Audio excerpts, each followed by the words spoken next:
Schwedens Ministerpräsidenten, sondern gleichzeitig auch den aktuellen Vorsitzenden des Rates der Europäischen Union. Insofern fühle dich doppelt willkommen in Deutschland. Deutschland und Schweden sind enge Freunde und Partner, bilateral in der Europäischen Union und natürlich auch international. Die sehr guten Beziehungen unserer Länder sind bei unserem heutigen Gespräch wieder allzu deutlich geworden. Ausführlich haben wir über den russischen Überfall auf die Ukraine gesprochen, über die regionale Sicherheit, über den NATO-Beitritt Schwedens und Finnlands sowie über eine enge sicherheits- und militärpolitische Kooperation. Der Beitritt der beiden skandinavischen Länder zur NATO wird für die Sicherheit ganz Europas einen großen Gewinn bedeuten. Und deshalb will ich ausdrücklich und an dieser Stelle sagen, wir setzen uns als Bundesrepublik Deutschland intensiv dafür ein, dass das auch schnell und zügig gelingt. Gemeinsam stehen wir deshalb auch eng an der Seite der Ukraine. Schwedens Unterstützung ist ein wichtiger Beitrag, damit die Ukraine sich gegen den russischen Angriffskrieg wehren kann. Insbesondere bedanke ich mich, dass deine Regierung Startvorrichtungen für das IRIS-T-Luftabwehr-Raketensystem sowie moderne Leopard 2 Kampfpanzer zugesagt hat. Neben der Unterstützung der Ukraine treibt uns im Augenblick auch die Frage um, wie wir die Wettbewerbsfähigkeit Europas stärken können. Diese Frage wird auch nächste Woche beim Europäischen Rat in Brüssel diskutiert werden. Ich begrüße es, dass die schwedische Ratspräsidentschaft auf eine langfristige Strategie dringt, um unsere Wettbewerbsfähigkeit zu erhöhen. Die EU-Kommission hat mit dem Industrieplan für den Green Deal eine erste Grundlage für diese Debatte vorgelegt. Um die Transformation unserer Volkswirtschaften hin zu Klimaneutralität zu bewerkstelligen, brauchen wir zielgerichtet und zeitlich begrenzt eine Flexibilisierung im EU-Beihilferecht. Es ist gut, dass die Kommission entsprechende Lockerungen vorsieht. Es geht darum, den europäischen Binnenmarkt als zentrale Errungenschaft der Europäischen Union zu bewahren. Deshalb darf es keinen Subventionswettlauf geben, weder in der Europäischen Union noch mit Drittstaaten. Trotzdem kann nicht alles bleiben, wie es ist. Wir brauchen mehr Tempo. Unsere Genehmigungsprozesse müssen schneller werden und der Binnenmarkt in weiten Bereichen tiefer. In diesem Kontext steht die Diskussion der Reform des EU-Strommarktdesigns. Hier gilt es, eine fokussierte Reform anzustreben, die sich darauf konzentriert, die richtigen Lehren aus der Notwendigkeit der Energiewende zu ziehen und keine Eingriffe in das Design vorzunehmen, die langfristig schädlich sind. Wer grundlegend in den Markt eingreifen will, sollte erst das dann tun, wenn er mögliche Folgen des Handelns klar abschätzen kann. Und da sind wir noch nicht. Wir unterstützen Schweden auch dabei, die Verhandlungen zum Migrations- und Asylpaket in der Europäischen Union voranzutreiben. Alle Teile des Pakets sollten rasch vereinbart werden. Schließlich haben wir uns auch über den EU-Beitrittsprozess der Westbalkanstaaten sowie die Ukraine, Moldau und Georgien ausgetauscht. Alles sind Staaten, die zur europäischen Familie gehören und die wir bei ihren Reformprozessen unterstützen wollen. Für uns ist klar, dass das auch Konsequenzen für die Entscheidungsprozesse in der Europäischen Union hat und Reformen also nach sich zieht. So viel von mir. Willkommen in Berlin.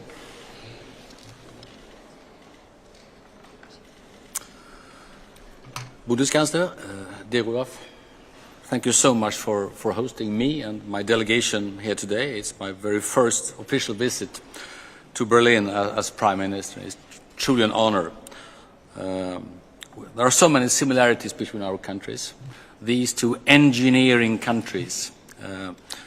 One way of expressing it was actually late yesterday evening meeting a big Swedish business community in Stockholm, and they were all delighted by me going to Berlin because Germany is important in terms of business, in terms of economy, in terms of defense, in terms of culture, and also, of course, in terms of European politics. So I really appreciate the chance to be here. I have also very much appreciated our discussions today as we approach the mid-term of the Swedish EU presidency.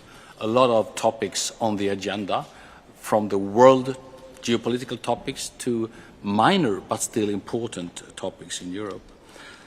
The goal we have set up, or the keywords we have set up for the Swedish presidency, is greener, safer and freer. greener, safer and freer. And we have many decisive issues on the agenda this coming weeks and the coming months. But of course, these are challenging times for Europe and of course, particularly for Ukraine. That goes without saying.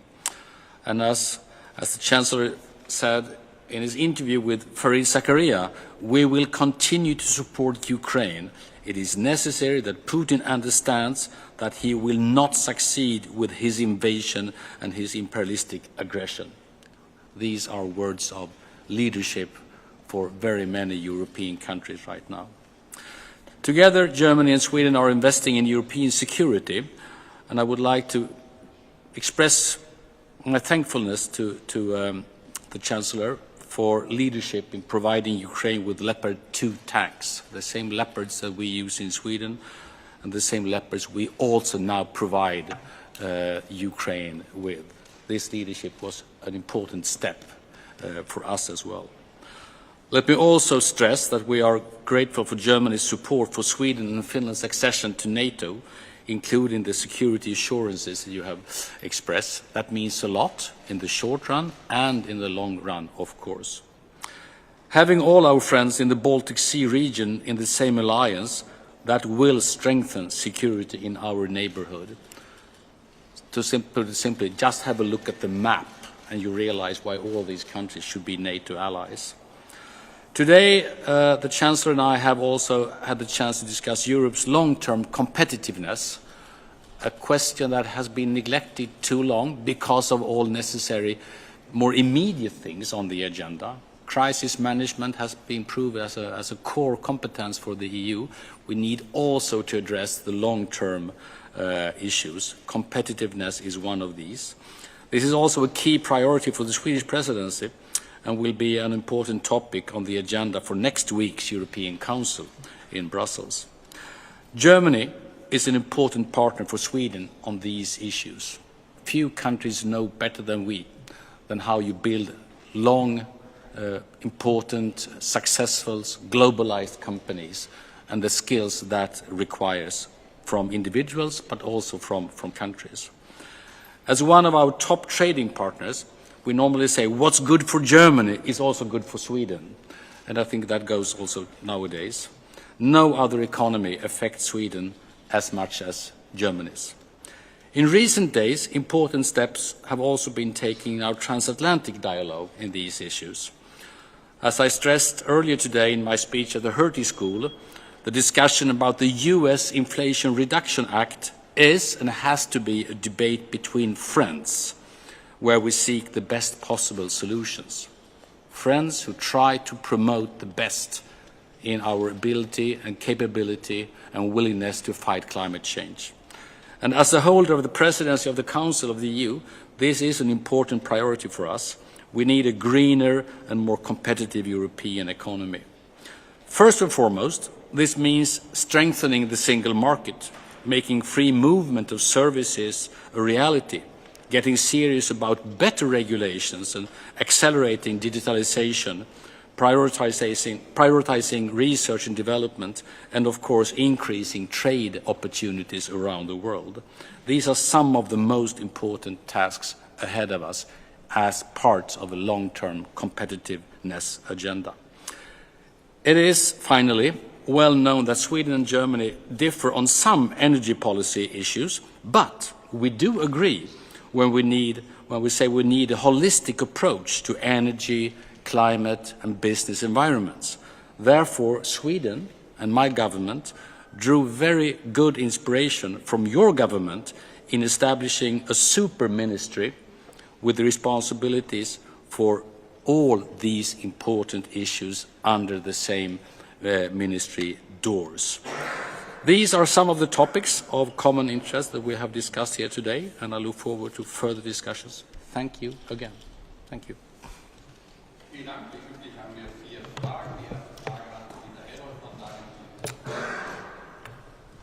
Ja, vielen Dank. Herr Bundeskanzler, die schwedische und finnische Regierung hat vorher angekündigt, dass Schweden und Finnland zusammen in die NATO eintreten sollen. Heute meldet Reuters, dass die Türkei bereit ist, im Mai den NATO-Beitritt Finnlands zu ratifizieren. Wie sehen Sie das und welche konkreten Maßnahmen ergreifen Sie und die deutsche Regierung im Moment, um einen schnellen schwedischen NATO-Beitritt zu ermöglichen? And for the Swedish Prime Minister, what do you think about the reports that the Turkish government is ready to approve the Finnish NATO application? And what kind of support do you expect from Germany during this process? Thank you. Thank you so much. Yeah, well, as you all know, we have increasingly the last weeks got the pieces of information suggesting that Turkey were prepared to ratify Finland before ratifying Sweden. And I expressed that yesterday in Stockholm as well, telling the public that we are prepared for that, and we are prepared for that situation as well. We don't hide at all that we preferred to be ratified together, to make the whole journey hand in hand. But I have always also expressed the fact that every 30 country in the NATO makes their own ratification decisions, and we have full respect for that. So I think within the trilateral memorandum and talks we've had between Finland, Turkey and Sweden, we made very good progress and good success, and we do believe, as Jens Stoltenberg does believe, that we are ready for ratification, but we respect that only Turkey can make Turkish decisions. Of course, we hope for a rapid ratification process after the Turkish election, and we feel very comfortable in all the support we have received from other NATO allies, including security assurances.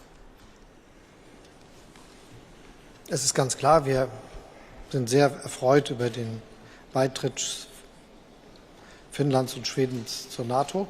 Wir wollen, dass beide sehr schnell Mitglieder werden und haben mit all unseren Möglichkeiten die Unterstützung geboten, die man bieten kann, damit dieser Prozess schnell vorangeht. Gemessen an der Dauer, die das sonst so gebracht hat, ist das jetzt schon ein schneller Prozess. Aber wir haben schon das Ziel, dass das jetzt auch bald etwas wird und dass Schweden ganz schnell Mitglied der NATO wird. Das ist gut für Schweden, das ist gut für die NATO und unser Bündnis, das ja seine Wichtigkeit und Bedeutung in den letzten Monaten noch mal ganz neu unterstrichen hat. Wir brauchen unsere nordatlantische Zusammenarbeit für die Sicherheit in Europa. Danke sehr. Prime Minister, the task of the presidency is to facilitate compromises in the EU. How problematic from your point of view is it if already negotiated results in a trilogue are stopped afterwards, as it happened with the internal combustion engine? Und Herr Bundeskanzler, an Sie die Frage, es gibt in Brüssel in mehreren Mitgliedstaaten Unmut über das deutsche Verhalten. Wie wollen Sie sicherstellen, dass sich da nicht ein Eindruck festsetzt, Deutschland sei nicht zuverlässig auf europäischer Ebene? Danke sehr. Also zunächst mal, was uns betrifft,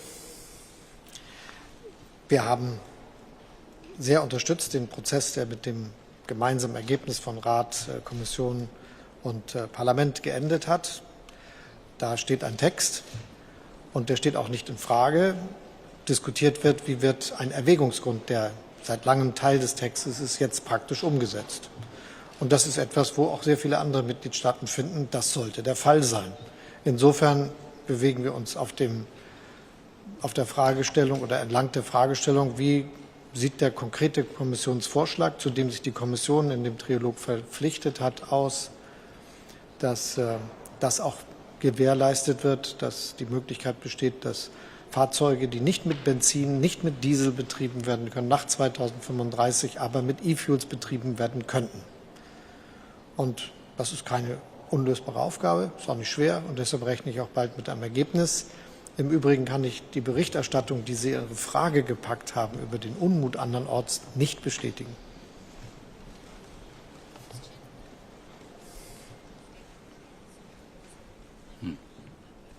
Well, thank you. For Sweden, it's an interesting experience now to be having the role of the honest broker. Normally a pretty small country with strong views on more or less everything, and now we are trying to create as much as common ground as possible. I think that we take that role very seriously, and we try to be as successful as possible. So I think we are doing our very best.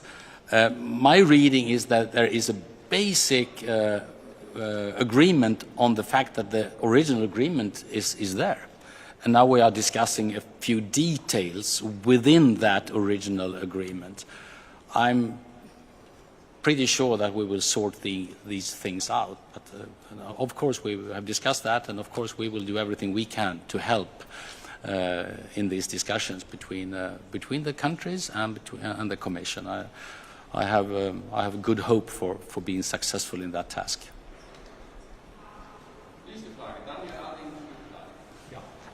Ja, hallo, Daniel Lalling von dem schwedischen Rundfunk. In exakt einem Monat schaltet Deutschland Kernkraft ab, mit großer Freude und Stolz und allem. Ja. Aber man setzt in Schweden fort mit Kernkraft. Deutschland wird Besitzer von viel Kernkraft in Schweden. Herr Bundeskanzler, sehen Sie das politisch logisch und könnten Sie sich vorstellen, dass Deutschland oder Uniper diese Kernkraft zurück nach Schweden verkauft oder so? War das ein Thema heute? Und I ask the Swedish Prime Minister officials on the same question. Is that a comfortable situation for Sweden to be in? I mean, you really like nuclear power and you want it a lot. But now the Swedish nuclear power is owned by a country that really doesn't want it. Is that a comfortable situation for Sweden to be in? Thank you. Will you start? Well, to start off somewhere, we are very comfortable with Germany, and we are very comfortable with these companies who are in a skilled manner taking care of their businesses. So in that sense, we are very comfortable. I mean, sooner or later, of course, if there is a discussion going on for the ownership of these companies, obviously Sweden will take part of these discussions. But I don't think there is any hurry in these discussions, and I think both our governments very much respect the other countries' decisions on how to formulate our respective energy policies, and how the companies will work in these countries, within respective countries' legislation. I don't consider that to be a big problem, actually. Ich kann da unmittelbar anschließen. Wir haben jetzt wegen des russischen Angriffskriegs auf die Ukraine eine große Menge Geld eingesetzt, um die Wirtschaft zu stabilisieren, auch einzelne Unternehmen zu retten. Aber das ist ja nicht die Absicht des deutschen Staates, jetzt Unternehmer zu werden, sondern das ist etwas, was wir gemacht haben, um in der ganz konkreten Situation zu helfen.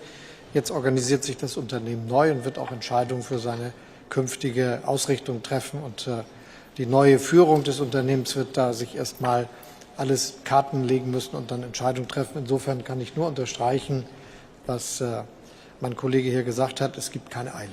Und das Zweite ist, wir sind völlig klar, dass wir unsere Entscheidung treffen im Hinblick auf die Frage, wie wir unsere Energieversorgung in der Zukunft gewährleisten wollen. Und die Entscheidung Deutschlands ist, dass wir die Stromproduktion zum Beispiel aus den Quellen erneuerbarer Energien gewährleisten wollen. Wir werden die Stromproduktion ausbauen wegen der Elektrifizierung der Volkswirtschaften, die bevor uns steht, von heute 600 Terawattstunden auf 750 Terawattstunden am Ende des Jahrzehnts und dann wahrscheinlich noch mal eine Verdoppelung in den 30er Jahren. 80% davon wird aus erneuerbaren Quellen stammen, also Windkraft auf hoher See, Windkraft an Land und Solarenergie im Wesentlichen schon 2030. Und die Kernkraft wird in Deutschland keine Rolle spielen. Andere Länder treffen andere Entscheidungen. Und das ist auch ihre Sache, da haben wir nicht mitzureden. Ja, vielen Dank, Herr Bundeskanzler. Sie haben zusammen mit Schweden und Portugal eine Allianz gebildet, um die Ukraine mit Leopard 2 Kampfpanzern für ein Bataillon zu versorgen. Die ersten werden bis Ende März ausgeliefert. Ist das eine einmalige Zusage oder können Sie sich vorstellen, diese Panzerallianz fortzuführen und dafür zu sorgen, dass die Ukraine noch mehr von diesen Leopard 2 Panzern erhält? And Prime Minister, a question to you as EU presidency. Ukraine is pushing for starting the negotiations about EU membership before the end of the year. Do you think this is realistic? Wir haben eine Entscheidung getroffen und viele eingeladen mitzumachen bei der Lieferung von Kampfpanzern des Typs Leopards, unterschiedlicher Bauart und Bauzeit. Das geschieht jetzt in mehreren Runden mit vielen anderen Ländern und das ist eine Aufgabe, die uns jetzt erstmal voll auslastet, wie man ja überall sehen kann. Im Übrigen haben wir garantiert, dass wir zusammen mit anderen die Sicherung der Leistungsfähigkeit der gelieferten Panzer auch gewährleisten wollen, die Reparatur, den ganzen Maintenance-Prozess, alles das, was dazugehört und auch mithelfen wollen, dass die Koordinierung der Munitionslieferung auch tatsächlich stattfindet, abgesehen vom Training, das wir auch durchführen. Und das ist die Aufgabe, die jetzt steht. Ansonsten gilt für alles, was wir in der Vergangenheit getan haben, dass wir versuchen werden, der Ukraine zu helfen. Wir haben ja angefangen mit schultergestützten Luftabwehrraketen und Panzerabwehrwaffen. Wir haben das über den Flakpanzer Gepard fortgesetzt, über die Frage der Mehrfachraketenwerfer. Wir haben Luftabwehrsysteme wie Iris-T oder den Patriot geliefert. Und wir haben jetzt auch diesen Panzer zur Verfügung gestellt. Und das ist die gesamte Strategie, die wir haben, in enger Kooperation mit vielen anderen. Interessant ist ja, dass man gemerkt hat, dass, nachdem wir unsere Entscheidung getroffen hatten, es auch einige Unterstützung gebraucht hat, dafür zu sorgen, dass noch viele mitmachen. Ich bin deshalb so dankbar für Schweden. Allow me first just to say that following the German decision, I think increasingly in every country we make decisions on a trade-off. What does Ukraine really need? What do we have ourselves? What can we actually deploy to Ukraine without risking defense capabilities, and what does other countries provide them with? My reading is that there's an increasing coordination being done right now between different countries to safeguard that Ukraine receives the right stuff at the right time. And that was also the message I received from President Zelensky in Kiev just a few weeks ago, the need for good coordination. I think he also confirmed that coordination has increased and improved rapidly. So to the Ukraine as a candidate status country for the EU, as everybody knows, the key words always used are merit-based. It's a merit-based process. That means literally that there are criteria to be met. There is an ongoing process for that, which the Commission is responsible for. My reading is that the Ukrainians are rapidly progressing in their efforts to deal with these criteria, and that they make impressively, not least despite the ongoing war. And I think, from my view, it's equally important to stick to merit-based, not to cutting corners, but also to stick to merit-based in the sense to acknowledging progress. So there will be an oral version of feedback later this spring, and a more formalized report during the fall that actually assesses the Ukrainian progress. And I realize, and I think everybody realizes how difficult this is, but for me it's important to give the Ukrainians the true and real hope that if they do what they are supposed to do, then the EU sticks to our obligations and sticks to our openness and are prepared to meet their progress.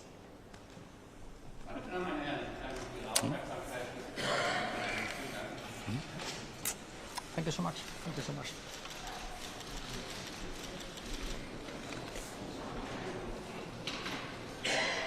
Nu är jag med.